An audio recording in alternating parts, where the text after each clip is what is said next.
Hi, I'm TtPiG Krensel. I am a professional Zerg Starcraft II player playing for TT eSports, and I'm from Sydney, Australia. What made you start being a professional Starcraft player? I think I just fell in love with the competitive aspect of the game. Once you really get in touch with Starcraft II, you really start to understand it on a deep level. It's got elements of any sort of physically skillful sport or competitive activity, and then it does take a lot of hand-eye coordination.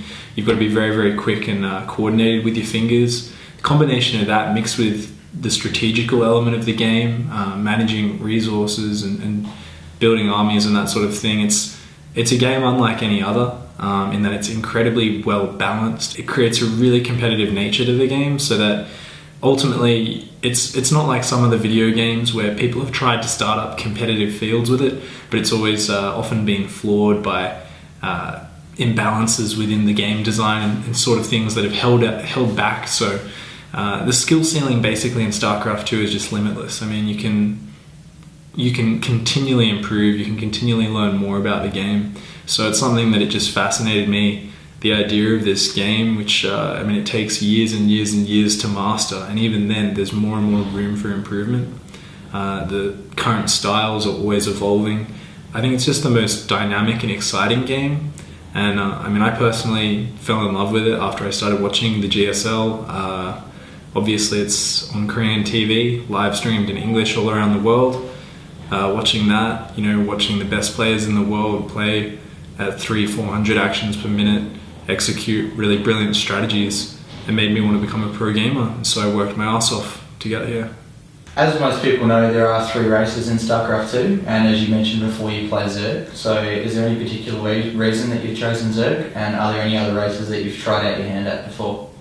Yeah, I think when I first got the game, I played a little bit of Terran. I think I then decided to play Protoss mainly during the beta, because I did find them kind of the simplest to grasp at first, but I wasn't really understanding the game at all. I played Terran for a while as well, but I wasn't really any good.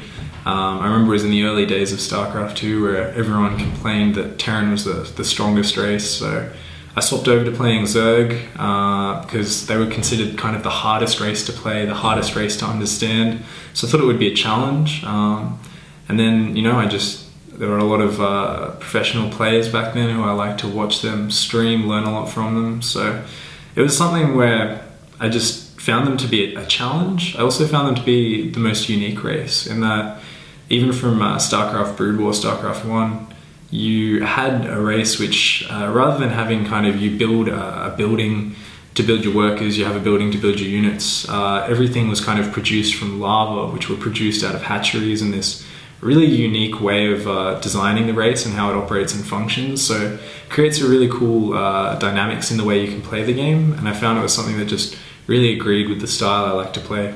So as we know, your name is Pig, as you're playing for TT eSports. Why did you pick the name Pig? I actually get asked this quite a lot. Why did I name myself Pig? A lot of people think, it can be almost offensive, the word pig, but to be honest, it's just been an animal which I found really amusing since I was pretty young. They're pink, they've got curly tails, and most importantly, you get about 20 different kinds of awesome meat off them. Bacon, ham, pork crackling, all sorts of bacon grease and just good food. Basically, it's just an awesome animal, and they have 5-minute orgasms as well, so... So, as you are a pro gamer, obviously you get things like being able to travel around Australia and around the world playing video games for a living. What is your current favourite highlight of your video gaming career?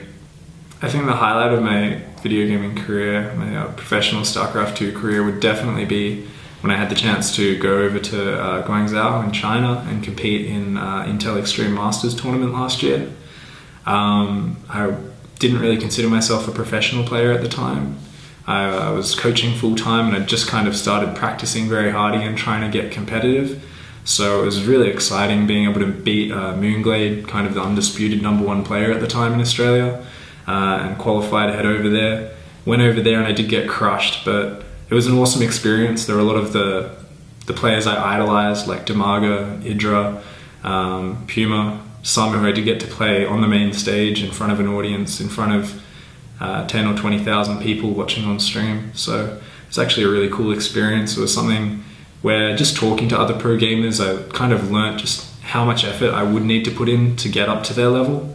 And it's something it's given me a lot of goals, it's given me direction, and it's kind of allowed me to improve my play steadily over the last 6 months.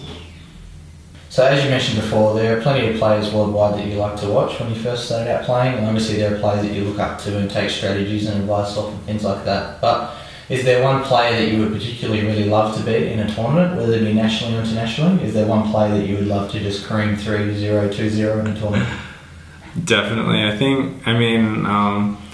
For a long time it was Moonglade, but like I said, I did manage to take him down in a qualifier. I've beaten him in ladder games and the occasional tournament games since then. But internationally, I feel like I am MVP, the Korean Terran pro gamer who's got, I think, 4 or 5 GSL championships under his belt. He is one of the scariest players in that, he's not just better than everyone in one way. He's smart. He mixes up his play in all sorts of different ways. He's not afraid to be really aggressive, to throw out cheesy builds, and at the same time is incredibly scary in a long macro game. So I think being able to beat him, especially him being a Terran and Zerg vs Terran being my hardest matchup, I think that would be pretty much the absolute best win I could hope for on an international stage. I think it would give me the confidence to really push through and get on top of the international scene. Definitely MVP. So comparing Australian eSports to the rest of the world, obviously it's growing and developing. What do you think the one next big single step is to growing Starcraft II and or all the rest of eSports in our Australian and New Zealand region?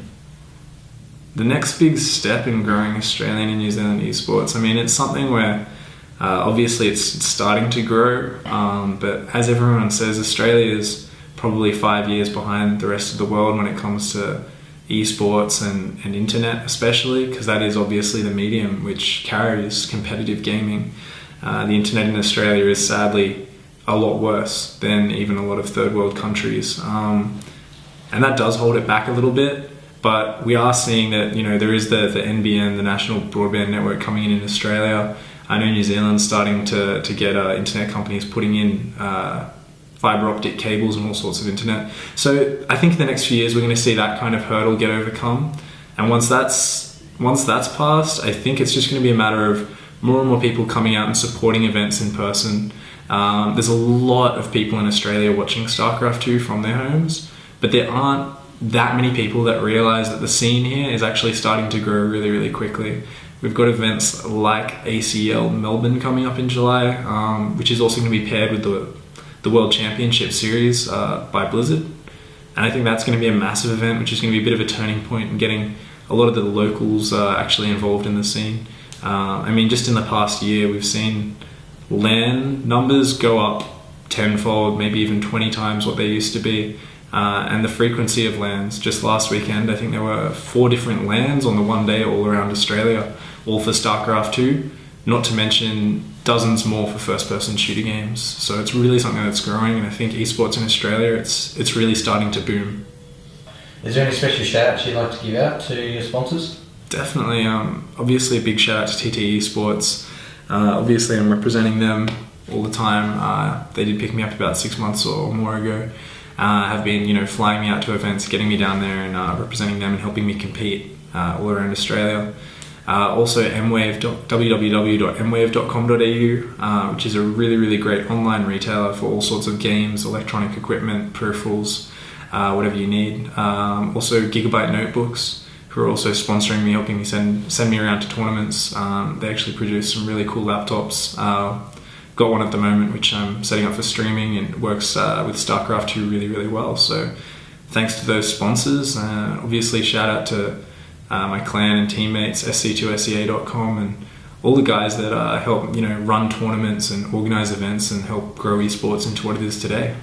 Once again, with most professional players and professional sporting people, there's obviously people in the background that help you out, some specific volunteers, family, friends that are there personally, helping you, whether it is doing YouTube videos or, helping you lend some money to get to events or driving around and things like that. So are there any particular couple of people that you'd like to give a special shout out to?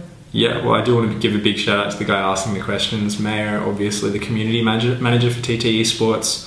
Not too many people are familiar with Mayo, but he does obviously, the guy who liaises throughout the Australian New Zealand community, helping run tournaments, add sponsorships, prizes, running sponsorships for teams, helping teams fly out to events. In my personal life, I've got Dot, my girlfriend, always supporting me. She's always there. I mean, she's only played probably 50 games of Starcraft II or so, but she's watched enough that she's always there, and she knows how to kind of help me learn, help me focus when I'm practicing. She's actually a really good coach, despite not being the best player herself. So definitely big shout out to her. And then there's so many people who just watch my stream, help me organise my stuff sometimes. People like Welshie, who are always there, with a kind word.